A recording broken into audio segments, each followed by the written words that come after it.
Dua pelaku pencurian harta milik orang tua angkatnya ditangkap Resmo Polsek Tamalan Rea, Kota Makassar, Sulawesi Selatan. Kedua pelaku ditangkap saat sedang beristirahat di rumahnya di Kabupaten Takalar, Sulawesi Selatan. Aksi pencurian dilakukan para pelaku saat korbannya mudik lebaran ke kampung halaman. Salah satu pelaku diketahui merupakan anak angkat korban.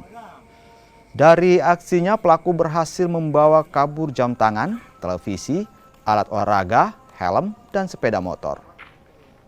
Para pelaku nekat mencuri karena ketagihan bermain judi online. Kini para pelaku harus berurusan dengan polisi dan terancam hukuman 7 tahun penjara.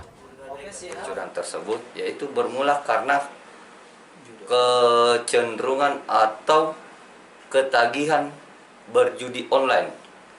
Jadi untuk masyarakat agar menghindari situs-situs perjudian online karena akibatnya sangat fatal apabila sudah kecanduan, apapun bisa dilakukan. Hubungannya dengan pelaku dengan korban ini apa? Baik untuk hubungan yang mana kita ketahui setelah dari hasil penyelidikan dan penyidikan, untuk si pelaku ataupun tersangka ini adalah merupakan anak angkat, yaitu dipelihara dari kecil oleh korban.